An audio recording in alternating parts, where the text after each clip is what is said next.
la fois passée, nous avons fait le parcours du Sahara central. Et maintenant, nous allons descendre plus au sud. Malheureusement, pendant mon séjour là-bas et mon travail comme le correspondant de la télévision soviétique, on n'a pas pu se rendre à cet endroit-là parce qu'il fallait organiser des expéditions, bien sûr, parce que c'est assez loin et ça pouvait compliquer notre séjour là-bas. Bon, et nous allons commencer par le plus grand massif rocheux des montagneux de l'Algérie, du Sahara algérien, dont la capitale c'est Tamanrasset, ou comme on l'appelle tout simplement Tam, les habitants du pays. C'est un vaste territoire qui est le pays des Touaregs. Vous connaissez les Touaregs peut-être d'après l'emblème du rallye Paris-Dakar. Quand il y a une tête d'un Touareg, c'est un homme dont la tête est couverte de tissu. Voilà, ce sont les Touaregs qui habitent dans ce quartier-là, mais c'est la communauté des Touaregs, disons, algérienne, parce qu'il y a d'autres Touaregs qui vivent au Mali, au Niger, et qui se déplacent, même aussi il y en a en Mauritanie et au Mali, oui, comme je dis. Ils se déplacent librement parce que ce sont des descendants des nomades qui ne vivaient pas sédentaires sur place. Et maintenant, avec l'époque de la colonisation de l'Algérie et d'autres pays à côté de l'Algérie, les Touaregs sont devenus plus sédentaires qu'avant parce que il y avait plus de travail sur place, il ne fallait pas se déplacer et les conditions de vie s'amélioraient après le début du 19e siècle. Bon, les Touaregs, qui sont les peuples? Les Touaregs, ce sont les Berbères, ce sont des gens qui sont venus du nord. Voilà, et ils n'étaient pas là-bas depuis l'Antiquité préhistorique. Ils sont venus plus tard, beaucoup. C'était des gens blancs, mais ils métissaient au cours des siècles avec les Soudanais. C'est pour ça qu'actuellement, si on regarde les Touaregs, en majorité, ce ne sont pas des blancs, ce sont des métis. Voilà, c'est la transformation de la race. Mais ils sont toujours des Touaregs, comme on le dit. Parfois, leur couleur de peau est très très foncée. Bon, et voilà, ce que nous voyons ici, c'est la capitale Tamanrasset, comme j'ai expliqué, qui au début du 19e siècle, à l'époque de la colonisation française, c'était un poste militaire tout simplement, militaire français, et il s'appelait même le fort Pélérine, si je ne me trompe pas, qui portait le nom de l'officier du général français qui a combattu les Touaregs et qui a fait la soumission des Touaregs à la France. C'était 1900 à peu près comme ça, parce qu'il était très combatif, très agressif. Les Touaregs, ils restent toujours comme ça. Voilà, c'est leur nature, leur tempérament. Et c'est pour ça que c'était le fort. Et après, il a changé de nom et est devenu Tamanrasset. C'est une grande ville actuellement, vous le voyez, qui s'étale de deux côtés de l'Oued, qui est toujours à sec, mais parfois il y a des pluies torrentielles qui s'abattent sur la région. Et dans ce cas-là, voilà, c'est la vue de la ville, assez moderne actuellement. Et les pluies torrentielles qui s'abattent là-bas, ils peuvent emporter avec le flot toutes les maisons, toutes les constructions. C'est très très dangereux avec ces pluies-là. Et le regard, il est caractérisé par, voilà, c'est un massif de montagnes, de roches, des pics, des pylônes qui se dressent, qui s'hérissent. Et parfois, il rappelle des géants, statifiés voilà, comme ça immobilisé dans l'entourage. Et en parlant de regard, on ne peut pas ne pas parler de c'est Charles Eugène de Foucauld. C'est le vicomte qui est né à Strasbourg en France en 1858 et qui a terminé l'école militaire de Saint-Cyr en France, et il est devenu ensuite, il s'est converti, il est devenu religieux. Voilà, et il a passé parmi les moines dans les monastères des trappistes, c'est en Syrie et en Palestine. Ensuite, c'est le général qui a combattu les Touaregs, qui l'a invité, il a commencé, il était son ami, il l'a invité de faire son activité bénédictine, justement dans le regard, parce que c'est les Touaregs, et il a invité à les convertir, disons, dans la religion catholique, pas convertir, mais quand même influencés, pour l'apaiser. Voilà, ce qu'il a fait aussi, il est venu en 1905, juste après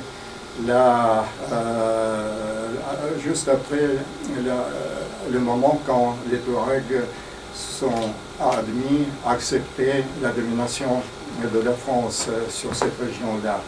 Voilà, ici vous voyez, c'est le chef des Touaregs d'Algérie, qui justement était combattu par le général français et qui était à ce moment-là, quand est venu à Hogarth, c'est Charles de Foucauld. Et ils sont liés à bout de quelques temps d'amitié. Et voilà, et grâce à son influence, Charles de Foucauld a réussi à faire un grand exploit, parce que c'était lui le premier et qui a rédigé le dictionnaire Touareg français. Il est unique dictionnaire. Voilà, c'est le photo, c'est avec des Français, c'est le chef des Touaregs pour parler de l'Algérie. Et Charles de Foucauld, il est allé dans la plus haute partie de Hogarth, c'est à Secrène, à presque 3000 km d'altitude. Il a dressé là-bas comment dirais-je, c'est l'Ermitage, où il a passé, il a médité dans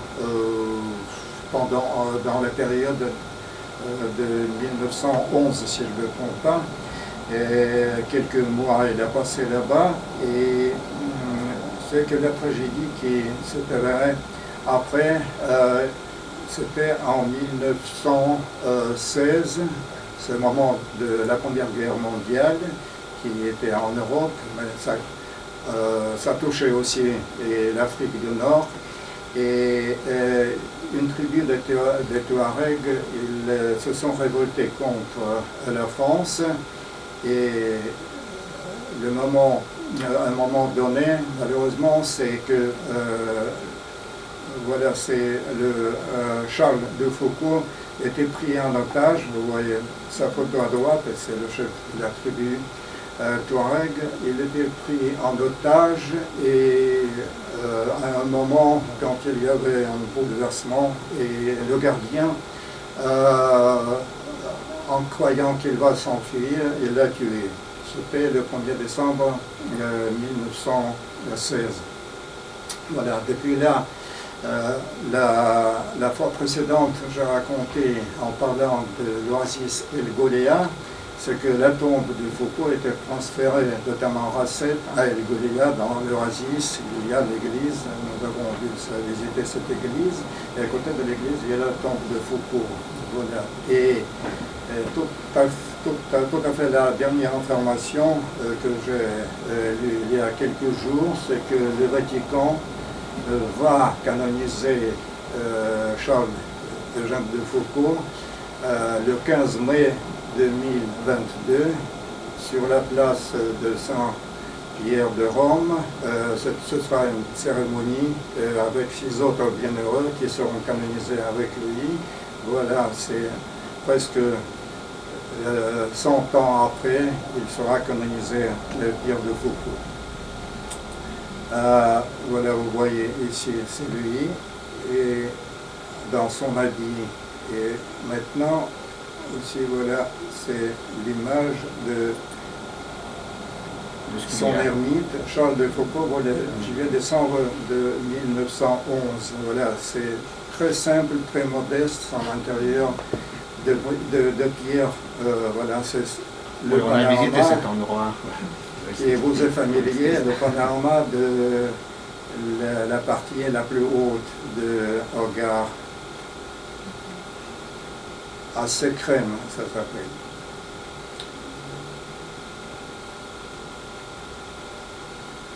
Bon, ce que ici est caractéristique pour les Touaregs, c'est que c'est un peuple qui, comme j'ai déjà dit, était des nomades, et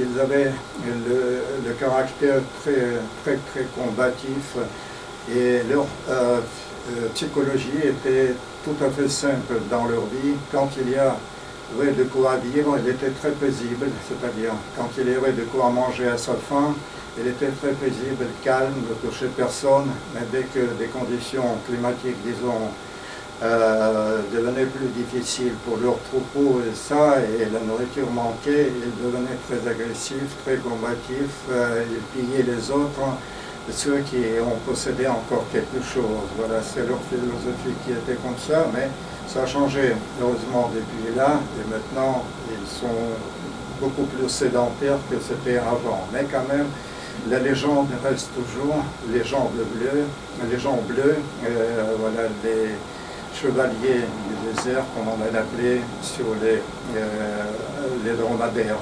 Mais les dromadaires, ils sont présents toujours, bien sûr, là-bas, mais ce sont des tout-terrains qui dominent, parce que même à mon époque, dans les années 80, Tamaracet était une ville où il y en avait beaucoup plus de tout-terrain que dans toute l'Algérie, parce que la concentration, ils avaient besoin de ça. Bon, maintenant nous allons passer, voilà, ce sont des danses traditionnelles, nous allons passer de Hogarth. Dans les régions à côté, c'est Tassili. Vous voyez ce livre-là devant moi que j'ai acheté en Algérie aux foires littéraires de livres, dont l'auteur est Henri Lotte. C'est un Français qui a consacré presque 15 ans de sa vie à la recherche, à l'exploration, disons, du Sahara, du sud du Sahara algérien. Et c'est lui qui a fait le plus pour connaître au monde entier les fresques et les gravures qu'on voit toujours à Tassili. Là, c'est une région, c'est une galerie à ciel ouvert, la plus grande dans tout le monde, où la concentration des images, des fresques, des gravure préhistorique est la plus grande. Même si on compare en quantité dans tout le reste du monde, il y en a beaucoup moins qu'il y a en Tassili. Il y en a 15 à peu près, mais c'est bien sûr approximatif le chiffre. C'est énorme. C'est surtout, c'est pas seulement l'importance de ces fresques et les dessins du point de vue du point de vue archéologique et paléontologique, mais c'est aussi très important du point de vue artistique, parce qu'il y a des œuvres qui sont vraiment d'une qualité exceptionnelle. voilà, maintenant ces facilités sont présentes parce que c'est vraiment la région très très pittoresque et attirant les touristes. Là, les amis présents ici peuvent le confirmer. Et c'est que, voilà, c'est l'auteur Henri Lotte, il a la plus grande découverte qu'il a faite, c'est que il y a trouvé plusieurs étapes de fresques qui étaient diversifiées avec le temps. Et la plus grande découverte, sont des dessins de tête ronde, comme on appelle, c'est-à-dire ce sont les images, les fresques avec la présence des êtres humains, mais dont la tête a un aspect un peu d'extraterrestre, comme on dit. Et même, il y a, voilà, ici, voilà, excusez-moi, c'est Henri Lotte lui-même. Voilà les fresques qui apparaissent, il a vu aussi un des premiers. Et la fresque qui ressemble à un cosmonaute, nous allons le voir un peu plus loin, c'est extraterrestre plutôt, avec le costume, avec un casque, mais Henri Lotte et les autres spécialistes, ils pensent que c'est plutôt la peau, c'est la masque et la peau des bêtes qu'il a mis sur lui pour effrayer, tout ça, c'est un sorcier et pas un extraterrestre.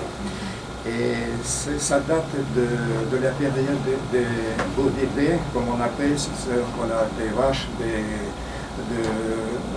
de bœufs qui étaient présents dans le Sahara actuel en grande quantité, parce que le pâturage était très, très grand, il y avait des conditions de vie favorables, pas seulement aux hommes mais aux animaux, qui vivaient côte à côte. Et voilà, c'est pour ça que c'est une période très très importante. Et d'après les spécialistes, les plus anciennes des fresques et des images datent de 18e siècle à peu près. Il y a 8000 ans. 8000 ans, et ce sont les thèmes de chasseurs qui est présent. Et surtout, les premiers, c'était pas des fresques, mais des gravures sur pierre, parce que c'était plus simple. Les fresques, les images, les dessins sont apparus plus tard avec le développement de leur technologie. Et la technologie, elle consistait, c'est que les gens de l'époque, ils prenaient des pierres même qu'on trouvait sur place, on les passait en meule, brouillé, faisait de la poudre très très fine, qui était mélangée avec de l'eau ou du lait des vaches ou d'autres animaux, et avec cette mélange, cette pâte, ils mettaient sur les parois, le couteau qui était caché de l'extérieur pour ne pas être abîmé par le temps et par les intempéries. Voilà, vous voyez même diverses couleurs de l'ocre, parce que ce sont des pierres différentes, et ils choisissaient même la peau des animaux, c'est pas le nid, c'est comme des peaux, c'est normal. Vous voyez, c'est le dessin d'une qualité excellente. Et ça fait penser que voilà, c'est la manière, un peu d'autre manière, c'est le pictage, c'est les dessins qui sont pictés.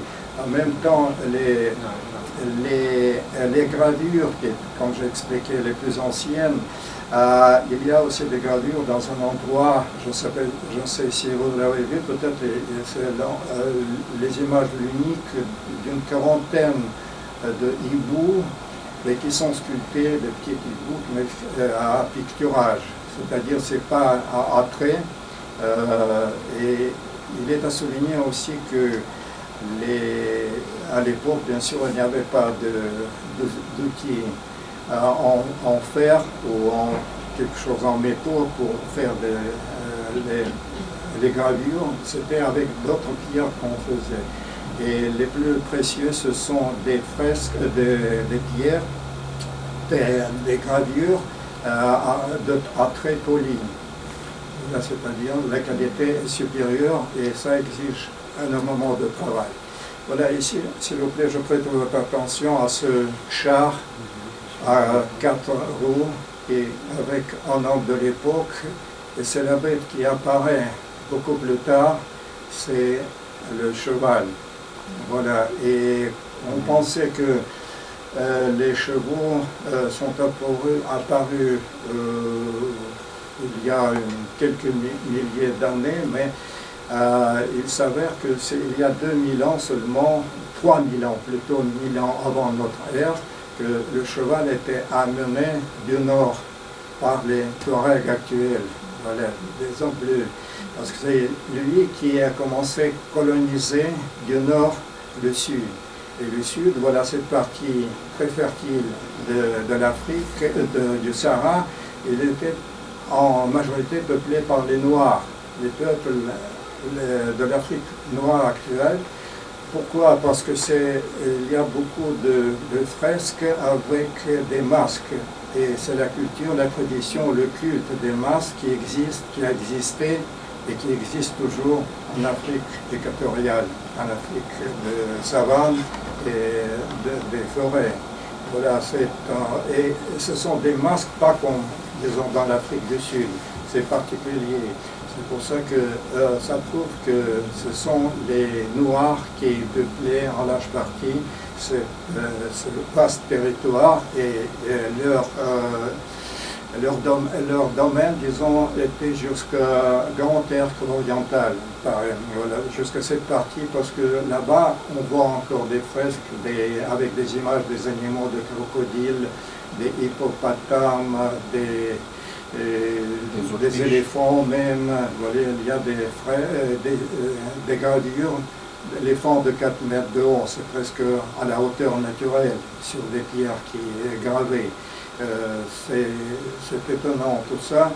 Et aussi, par la présence des animaux sur les fresques et les gravures, les savants peuvent compter l'ère et l'époque qui était. Disons, l'hippopotame, il a disparu il y a 3000 ans. À partir de cette date, sur les fresques, les gravures, il n'y a plus d'hippopotame. C'est parce qu'il a disparu, c'est là dessèchement du Sahara qui a commencé et qui exterminait une partie des bêtes, des animaux qui ont vécu là-bas. Par contre, on croit que dromadaire était présent là-bas aussi depuis longtemps, mais c'est faux, parce que le dromadaire, c'est le dernier qui est apparu dans cette partie du Sahara. Il était juste à la veille de Nouvel An, c'est-à-dire il y a 2000 ans seulement qu'il y a des dromadaires qui étaient emmenés dans cette partie du Sahara. Et aussi sur cette image que nous voyons, c'est le cheval et le char de guerre. Le char, il est à supposer que les chars n'étaient pas d'origine du Sahara algérienne, mais il était emmené du nord par les mêmes Touaregs, c'est-à-dire il était fabriqué ailleurs que dans cette partie du Sahara. Et encore une chose que les savants ont remarqué, qu'avec le temps et avec le dessèchement du Sahara, c'est les scènes de bataille, les scènes de guerre qui apparaissent de plus en plus souvent sur les fresques. C'est-à-dire les conditions climatiques sont devenues de plus en plus dures et c'est l'hostilité et le pillage entre les tribus qui ont vécu là-bas était beaucoup plus grand. C'est que voilà, les conditions climatiques, atmosphériques, ils ont poussé des gens à être plus agressifs et pour, pour trouver les moyens de son existence.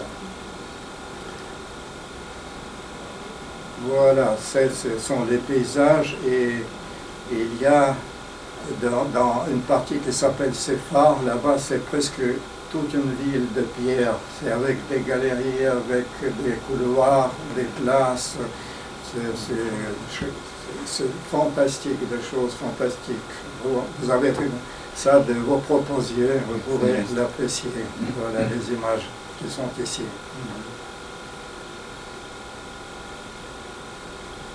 Voilà, et dans les voûtes, à l'abri, il y a sur les pourroirs, voilà, le dessin qui a été fait par les gens préhistoriques. Et c'est grâce aux méthodes carbone 14 que les savants ont pu étudier et dater, voilà, les dessins, les fresques, les gravures. C'est assez exact et ça, voilà, comme d'après les scientifiques, ça remonte, les plus anciennes gravures, c'est 8000 ans avant Jésus-Christ et les plus récentes, c'est voilà, juste à la veille de notre époque avec l'arrivée du christianisme. Voilà, c'est ça. Bon, ensuite, ce que nous allons, voilà, vous voyez, vous pouvez admirer, voilà, cet œuvre magnifique. C'est le dessin, les gravures, c'est divers aspects du travail des peintres, des sculpteurs de l'époque. Il paraît qu'il y avait une concurrence entre diverses générations, disons, des artistes de l'art rupestre. Ils faisaient la concurrence les uns aux autres et leur maîtrise perfectionnée. Voilà. Et bon, maintenant, ce que je veux aborder en bref, c'est aussi lié au Sahara, c'est les trésors du Sahara souterrain. C'est que c'est en 1956 que la France a trouvé dans le Sahara les gisements de pétrole et de gaz. C'est la compagnie française du gaz, la compagnie du gaz française en Algérie qui a commencé l'exploitation des gisements qui étaient trouvés là-bas. Voilà, c'est à côté de El Golea, non pas à côté de Gardaïa, dans deux villes qui s'appellent Assir, Messaoud et Assir même. Il y a deux gisements très importants qui fonctionnent toujours. Et les spécialistes français ont commencé à l'exportation. Voilà, excusez-moi, on revient. Voilà, c'est comme on appelle le grand dieu martien. Voilà, on a baptisé les savants comme ça. Voilà, c'est sur la tête, on voit la casque, mais c'est pas la casque comme pensent les spécialistes. C'est plutôt, voilà, c'est la masque et le peau d'un animal qui était présent. Mais quand même, ça fait penser à un extraterrestre. Bon, et concernant, voilà, les trésors souterrains, et la France... Ça fait plus penser à un extraterrestre qu'à une peau d'animal, moi je vois pas du tout. Non. Non? Je sais pas. Oui, peut-être. Et en revenant à Otassili, c'est que aussi est remarqué par les spécialistes, c'est que dans un endroit, on trouve à Azer, si je ne me trompe pas, c'est un endroit où on trouve les plus belles fresques et les peintures qui existent dans le monde de l'époque préhistorique, c'est-à-dire la qualité artistique dans cet endroit est la meilleure en comparant avec tous les autres, même en Afrique, en Europe, en Amérique latine. Ça, c'est d'après la qualité artistique, ce sont les meilleures fresques de l'époque préhistorique.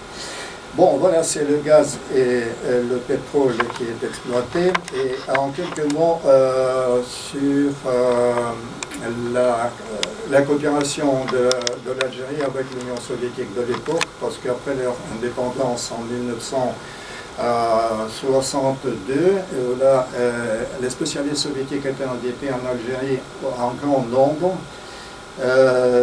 Disons, il y avait dans 35 villes algériennes, partout, même dans le Sahara aussi, il y avait des médecins soviétiques, pas russes, mais soviétiques, parce que les médecins étaient assemblés de tous les courants de l'Union soviétique. Il y avait des Géorgiens, il y avait des Russes, il y avait des Ukrainiens, il y avait des Biélorusses, des Arméniens. Voilà, j'ai parlé l'autre fois, la fois précédente, que dans l'Eurasie Selgolia, nous sommes tombés sur pas géologue, mais le spécialiste dans l'extraction de l'eau, guidologue qui était de Yerevan, qui était travaillé là-bas tout seul. Voilà, il était invité sur place.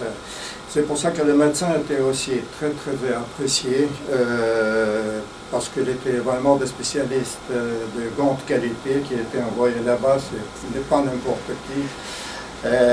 Par rapport aux autres, disons, des spécialistes, des médecins indiens comme on nous a raconté, ils n'étaient pas de même qualification parce qu'ils sont allés pour gagner de l'argent et pas tous. Et leur spécialisation n'était pas convenable, disons. Et ensuite, il y avait, voilà, à notre époque, quand nous avons travaillé là-bas, c'était le début de la construction du gazoduc, c'était novembre 1982, gazoduc de 600 km dans le Sahara. Et nous avons filmé tout ça, faisait des reportages sur ça, et 600 spécialistes de l'Union soviétique qui participaient à la construction. Le travail était, conditions étaient très dures. Nous nous sommes rendus 2-3 fois sur place là-bas, et vraiment, disons, des camions, c'était pas des Kamaz, c'était des Kras, des camions ukrainiens, des gros camions, pour transporter du sable, parce que les Algériens exigeaient que les tranchées pour les gazoducs étaient remplies de sable pour que la couche soit plus douce et le tube ne soit pas endommagé. Voilà, se prend à 50 km des camions soviétiques transportaient du sable. Il n'y avait pas d'air conditionné dans le camion. Vous voyez, c'est la température en été jusqu'à 50 degrés. C'était vraiment un enfer. Et les pauvres, voilà, les soviétiques, les travailleurs soviétiques, ils pouvaient se reposer seulement dans les maisonnettes canadiennes qui étaient achetées et avec l'air conditionné dans les nuits. Ils pouvaient passer calmement et dans de bonnes conditions. Mais quand même, ça valait le coup. Il y avait beaucoup de ceux qui désiraient travailler là-bas parce qu'après leurs quelques mois de travail, ils pouvaient s'acheter un appartement ou une voiture Volga à l'époque. Ils gagnaient bien là-bas. Voilà. Et encore une chose sur le Sahara qui est liée avec l'indépendance, parce que après l'indépendance, l'industrie gazière et pétrolière d'Algérie était nationalisée et sur la côte, il était construite des usines de liquéfaction de gaz qui étaient destinées à l'exportation. Et la première usine de ce type-là, de liquéfaction, dans le monde était construite à Skikda, c'est sur la côte à l'ouest de l'Algérie. Arzev. Et Skikda, c'était la seconde usine. Arzev, c'était le premier dans le monde. Actuellement, il y en a beaucoup, quelques-unes, je ne sais pas exactement combien, mais il y en a beaucoup.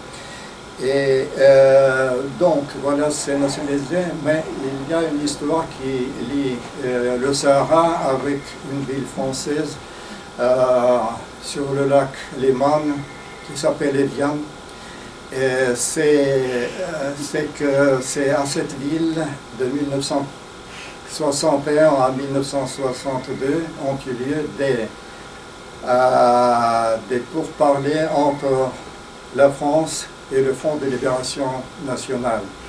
C'est le front qui se battait contre la France pour l'indépendance à partir de 1954 à 1962. Voilà, c'est justement à Evian qui a eu lieu les pourparlers qui ont duré quelques mois entre les combattants pour l'indépendance et les autorités françaises. Et d'après les accords d'Évian,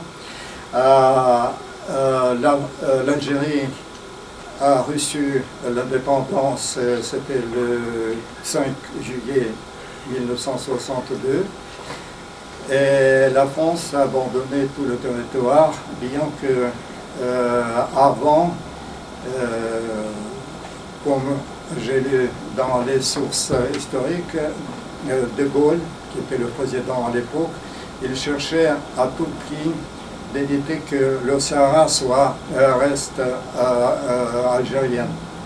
C'est-à-dire qu'il voulait reprendre le Sahara de l'Algérie à la France, et même il y a une recommandation, je me permets de citer mot à mot, de Gaulle, c'est l'instruction qu'il a donnée à la délégation française en mai 1961 pour la première conférence d'Évian. Voilà, pour la fin de la guerre d'Algérie. Le pétrole, c'est la France, et uniquement la France.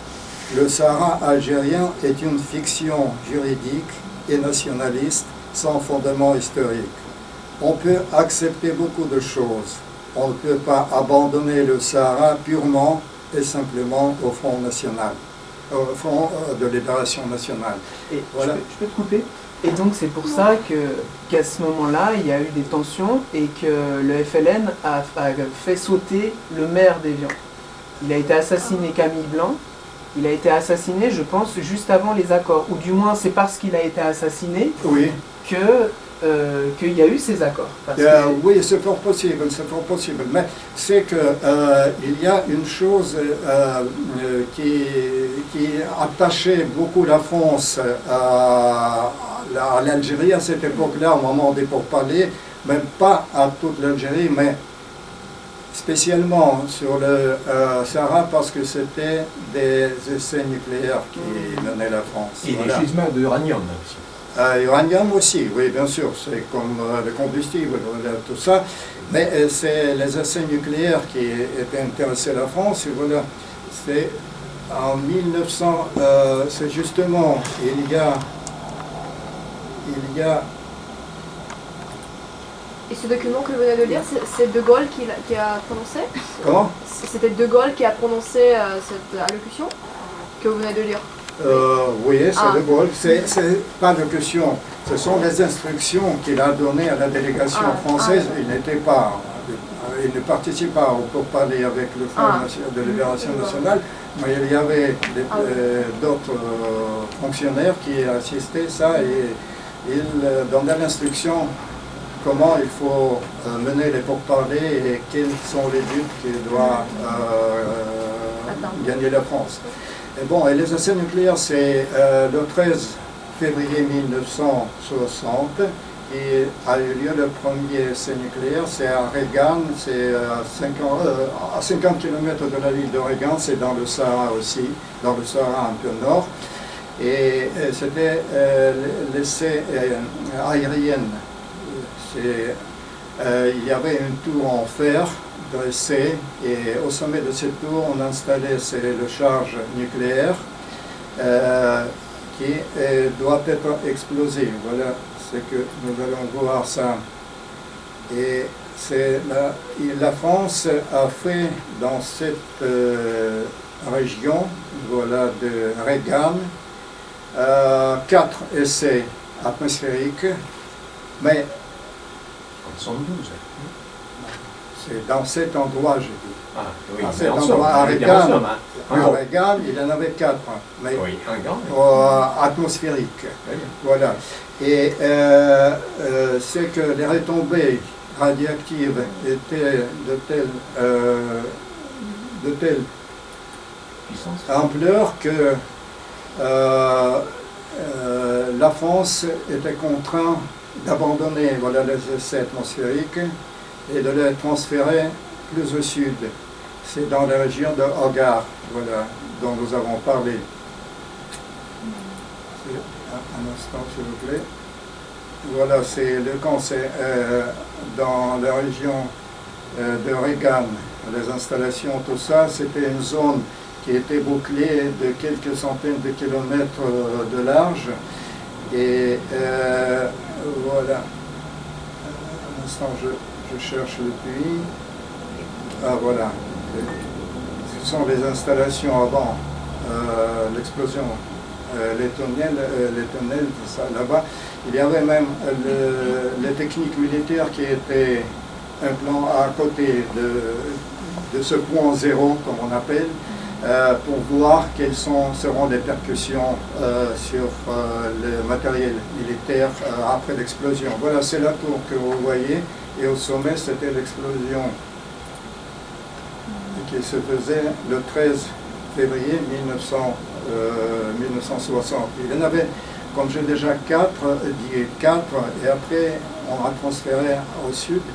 Et dans le sud, dans ce massif montagneux de Hogar, on creusait les tunnels horizontaux, les galeries horizontales à plusieurs centaines de mètres au fond de la montagne. Il y avait des explosions, mais pas toujours réussies. Voilà, c'est quatrième là-bas, si je ne me trompe pas, c'est ce qui s'appelait Beryl, parce que chaque explosion portait son nom particulier, et qui s'appelait Beryl. Il y avait, après l'explosion dans les montagnes à l'intérieur, il y avait une fuite de lave radioactive de telle ampleur que c'était une catastrophe, disons, pour tous les qui travaillaient sur place. Voilà, c'est l'endroit, excusez-moi, c'est tout ce que fait après l'explosion, c'est une immense tache noire, c'est du sable qui a été brûlé. C'est la tour, vous voyez, c'est après l'explosion, c'est tout ce qui est resté parce que tout est parti en fumée, et c'est la tache noire de sable brûlé. Bon, et voilà, c'est après l'explosion du Beryl en 1962. Voilà, c'est la fuite qui était immense, et c'est le plus difficile, c'était de trouver les moyens d'évacuer tous les qui participaient aux essais nucléaires dans cette région-là. Et ensuite aussi, il y avait au total 4 essais nucléaires dans les montagnes de Hogar qui n'étaient pas toujours réussis. Il y avait des fuites des éléments radioactifs. Et ce sont des objets qui restent toujours là-bas sur place, abandonnés. Voilà, c'est pour ça que le Sahara, c'est aussi lié étroitement avec les essais nucléaires françaises. Et après l'indépendance de l'Algérie en 1962, il y en avait encore 11 essais nucléaires qui ont eu lieu pendant l'indépendance de la France. Et il paraît que tout ça a été marqué dans la partie secrète des accords d'Évian. Oui. Juste, en fait, à qui la France voulait appliquer, c'est-à-dire ces explosions? Ça veut dire on faisait des essais, mais oui. Avec quel but? Parce qu'il fallait perfectionner l'arme atomique. Oui, mais ils voulaient alors l'employer contre qui? Non, parce que l'Union soviétique aussi faisait des essais nucléaires, les États-Unis. Même la France, à l'époque de Jacques Chirac, quand il était le président, en Polynésie française, sous les atolls, on faisait des expériences aussi de l'arme nucléaire déjà. Mais alors au Sahara, parce que c'est un endroit propice, oui, parce qu'il y a... Parce qu'en France, il n'y a pas d'endroit où on peut le faire, parce que tout le territoire qui était occupé par les essais, c'est le territoire de la France. Voilà, vous voyez, il n'y avait pas d'autres moyens nulle part ailleurs. Après, après avoir abandonné, avoir quitté l'Algérie, bien sûr, la France a trouvé les moyens beaucoup plus sophistiqués. Voilà, sur l'atoll Mireroy, si je ne me trompe pas, où on fait des essais nucléaires là-bas, dans le fond de l'océan. Voilà, les percussions étaient aussi très grandes, mais quand même. Bon, et c'est que après voilà, les essais nucléaires, je me permets de vous inviter à un autre bout du Sahara, c'est à son partie extrême à l'ouest, c'est où se couche le soleil, c'est la Mauritanie. Mais la Mauritanie, ça n'existait pas avant, c'était l'Afrique de l'Ouest française, qui s'appelait comme ça cette partie-là, dont la capitale était Saint-Louis. Actuellement, c'est le Sénégal. Et après 1960, quand cette partie du territoire a reçu l'indépendance, ça est devenu une Mauritanie. C'est un très jeune pays. Et sa capitale, Nouakchott, nous avons été en 1983, si je ne me trompe pas. C'était une tout à fait nouvelle capitale, ville, parce qu'elle était fondée seulement en 1958. Et si on revient dans le temps, il faut se souvenir de la description de Nouakchott de l'époque par le grand écrivain français Antoine de Saint-Exupéry dans son œuvre La Terre des Hommes. Il a décrit, parce qu'il était à cette époque-là, c'est dans les années 1920, était le pilote de l'aviation postale et il était obligé une fois de faire l'escale à Nouakchott.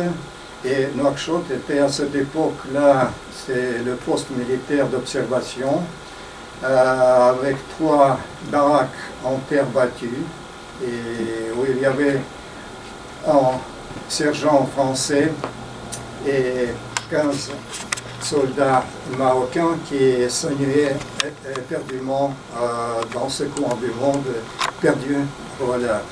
Mais depuis là, parce que là-bas il y avait une source d'eau, et depuis là, la ville a commencé à partir depuis 1958, la ville a commencé à grandir, à se construire, et quand nous sommes été là-bas, il était assez grande, mais quand même là-bas, il y avait une bidonville que je n'ai jamais vue nulle part ailleurs, bidonville où il y avait vivaient des milliers des Mauritaniens, dépourvus des logements normaux.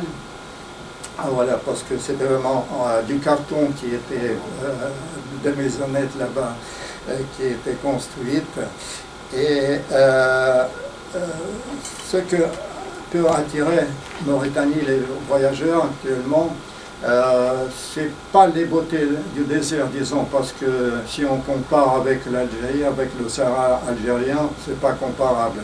C'est beaucoup plus modeste, c'est plus plat, il y a du sable, tout ça. Mais il y a des curiosités, disons, d'autres genres, voilà, qui attire tous les touristes. C'est le train qui est unique au monde là-bas et qui passe du nord de la Mauritanie, c'est presque de la frontière avec l'Algérie et Sahara occidental. C'est le chemin de fer du gisement minéraire qui se trouve à Derek, là-bas, jusqu'à la côte atlantique, où il y a le port, l'unique grand port, le port comment on s'appelle, le port d'exportation des minéraux minières. Et c'est 700 km, 704 km plus précisément de chemin de fer qui était construit juste après l'indépendance, sur lequel sont transportés chaque année presque 13 millions de tonnes de minerais de fer de qualité, de très grande qualité, de haute teneur de fer. Voilà, c'est un des meilleurs gisements dans le monde, et c'est le plus grande ressource de devises pour la Mauritanie. Parce que l'exportation, c'est 100% de ce qu'on extrait là-bas est exporté dans divers pays à l'étranger. Et voilà, cet train a aussi une particularité parce que c'est l'unique chemin de fer, disons, mais il y a 6 stations sur ce 700 km pour que le train aller-retour puisse se croiser et laisser passer les uns et les autres. Et les trains, quand nous avons été là-bas et nous avons filmé, nous avons entendu, ils passent tout juste devant la frontière du Sahara occidental à quelques centaines de mètres, c'est dans les parties plus proches de Nouadhibou, c'est le port au fond d'exploitation. Et c'est le train qui est traîné par à peu près 3-4, ça dépend de la quantité de voitures, des wagons, les locomotives diesel électriques, et dont la longueur est presque 3 km. Vous imaginez, c'est le plus grand train de longueur et la quantité de wagons, c'est un train de marchandises, bien sûr, c'est pas des trains des voyageurs. De 200 jusqu'à atteindre jusqu'à 200 wagons qui sont transportés, c'est très lourd. Quand on voit, quand le train démarre, il faut lui beaucoup de temps pour arracher tout ce wagon et pour le faire traîner dans ces distances-là. Et quand il s'arrête aussi, il faut plusieurs kilomètres pour qu'il puisse s'arrêter parce que c'est la masse qui la pousse en avant. Et le problème avec ce train-là, qu'on raconte les gens qui travaillent dans ce chemin de fer, c'est que quand il y a des tempêtes, pas de neige comme chez nous, mais tempêtes de sable qui arrivent aussi là-bas, et c'est quand les rails et les voies ferrées sont assemblées. Ça, c'est vraiment le problématique parce que le train peut sortir de rail, c'est comme parce qu'il peut monter et être renversé s'il a une vitesse. C'est pour ça qu'il ne roule pas à plus que 60 km à l'heure. Et par contre, ils ont aussi bricolé un truc, une pelle qui est devant les rails, devant la première roue qui écarte le sable du rail. Et voilà ce train qui traverse presque tous les pays. Il arrive au port minéralier de Nouadhibou et voilà, nous avons filmé là-bas.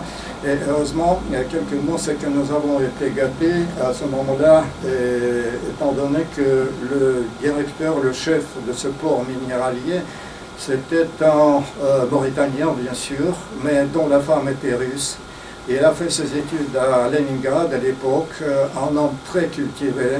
Il ne buvait pas, il y avait un énorme bar avec des boissons alcoolisées, mais il ne prenait pas une goutte d'alcool, mais il était très très très beau, vraiment, c'est en mort, voilà, un homme de pays assez jeune, il y avait 2 fils, et la femme très charmante aussi, de Leningrad, et ils faisaient des études ensemble, et c'est lui qui était le directeur de ce port. Il nous a amenés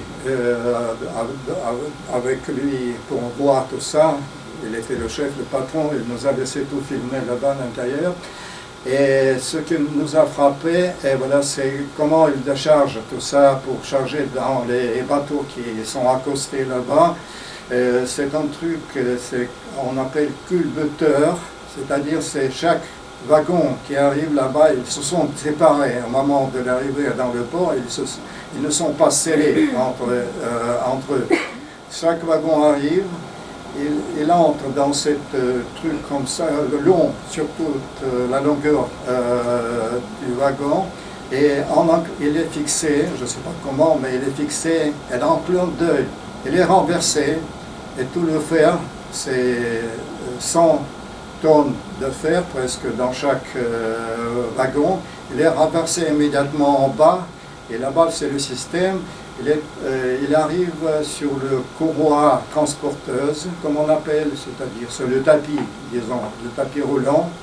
et qui, des centaines et des centaines de mètres, et sans présence des hommes, parce que nulle part, à part de ce directeur qui nous accompagnait, il n'y avait personne.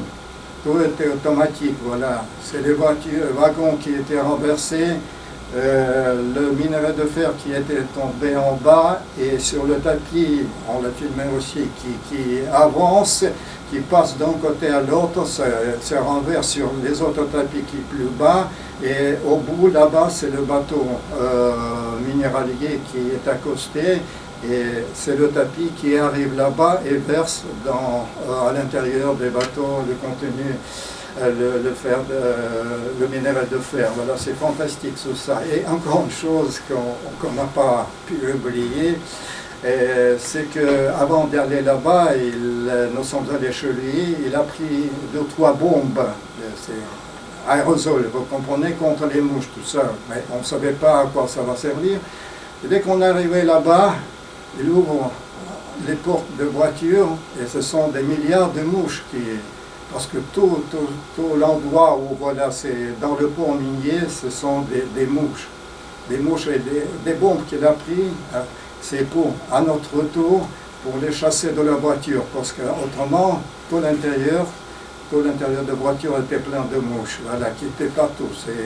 Il n'y avait pas de millimètres, de centimètres d'espace qui n'était pas occupé par des mouches. Voilà. Les mouches de fer, comme on les appelait. Et mais pourquoi? C'est dû à la présence du fer? Oui, je pense que c'est la présence du fer, quelque chose de minerai, tout ça, parce que c'était fantastique. Voilà. Et en ce qui concerne le train, voilà, comme il n'y a pas d'autres transports, il y a bien sûr des routes, mais il n'y a pas de transport pour des passagers. C'est pour ça que c'est le train de marchandises avec de fer, aller plein pour le port et au retour il est vide. Il est utilisé comme le transport pour les gens, les Mauritaniens. Ils sont dedans, à l'intérieur. Se monte là-bas à l'intérieur, même avec des animaux, avec des petits animaux qu'ils doivent transporter d'un endroit à l'autre. Voilà, c'est vraiment incroyable tout ça. Voilà, un instant, voilà. Je parlais tout ça, mais vous n'avez pas vu, malheureusement. Voilà, ça c'est le paysage. Non, ça ne correspond pas à la Mauritanie. Voilà, ça c'est Mauritanie, vous voyez? Parce qu'ils transportent de la côte, ils transportent de l'eau aussi à l'intérieur du pays. Ils ont besoin. Voilà, ce sont des petites stations, disons, qui sont apparues avec le chemin de fer. Voilà, une petite oasis. Parce que les gens qui travaillent sur le chemin de fer, ils vivent à côté. Et aussi, c'est le Nouadhibou est le port aussi de pêche, parce qu'au début, c'était tout simplement le port, un petit village de pêche. Et c'est que cet endroit est très très riche, cette côte, disons, atlantique est très riche en poissons. Et quand nous avons été là-bas, il existait la compagnie soviétique mauritanienne de pêche.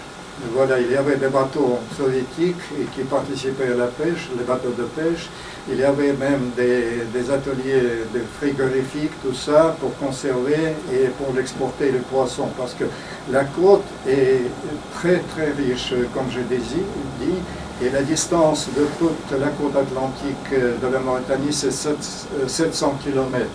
Il y a 600 espèces de poissons qui sont répertoriés là-bas. 200 se sont exploités, c'est-à-dire commercialisés. Voilà, et c'est vraiment... et Mauritaniens, ils n'étaient pas à l'époque, après l'indépendance, des grands consommateurs de poissons, mais avec le temps, comme la pêche a donné beaucoup de résultats, ils ont commencé de consommer de plus en plus de poissons. Voilà, c'est concernant le train, vous voyez. Voilà, c'est l'arrivée, parce que les trains, ils doivent se croiser, ils s'arrêtent, et à un moment donné, ce sont les gens qui montent dedans et qui passent toute la journée en voyageant Voilà, vous voyez. Pour la Société nationale industrielle et minière, voilà, ce sont les moutons transportés. Les chèvres, ce sont les chèvres. Ah, les chèvres, ce sont pas les moutons. ah oui, les chèvres, oui, c'est ça. Voilà, c'est comme ça, des gens passent une journée là-bas dans des conditions pas convenables, mais il n'y a pas d'autre choix. C'est défendu. Mais c'est permis parce que il n'y a pas de sanctions, il n'y a pas d'autre moyen pour que les gens puissent traverser le pays. Vous voyez. C'est vraiment, c'est spectaculaire tout ça. Voilà, ce sont les touristes qui se font photographier sur le fond. C'est dangereux quand même, surtout quand ils s'arrêtent, ça freine très fort et on peut tomber. Il y a des accidents, bien sûr. Voilà, c'est pour ça que c'est pas. Il y en a la neige. C'est pas convenable. Bon, et avant de terminer, parce que le temps nous presse, ce que je vais vous faire montrer, expliquer, c'est le plus grand souvenir du Sahara, vous le connaissez, c'est les roses de sable, du désert. Voilà, c'est vraiment quelque chose, c'est la nature qui le fait, c'est pas fait à la main, mais fait par la nature, mais vous le, je ne peux pas trouver ici, c'est ça. C'est l'image. Voilà.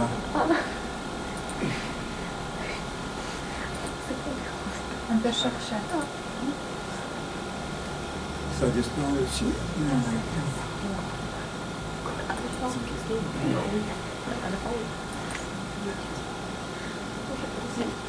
Gabriel, Ouais. est-ce que...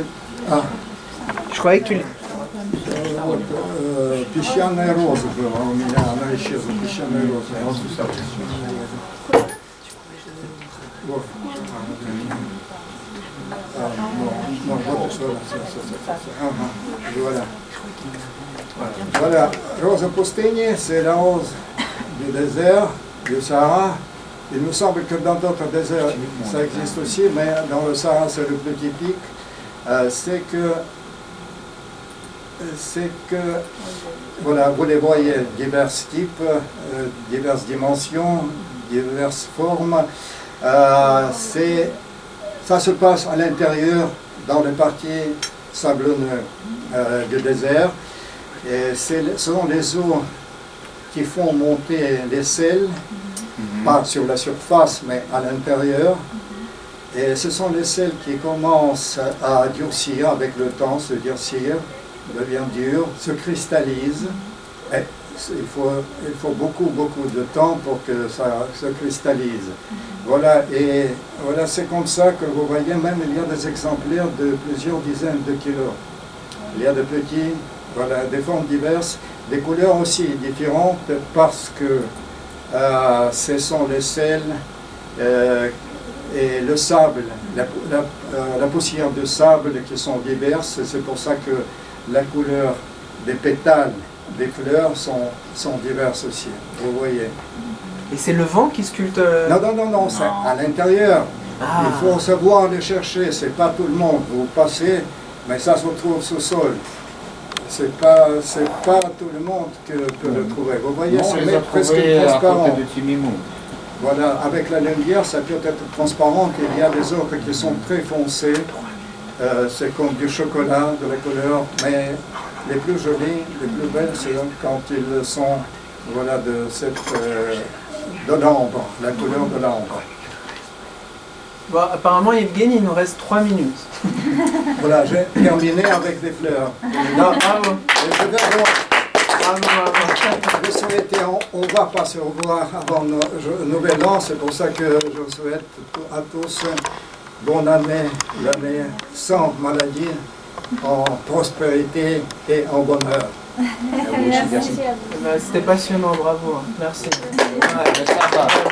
Merci à vous d'être fidèles et intéressés par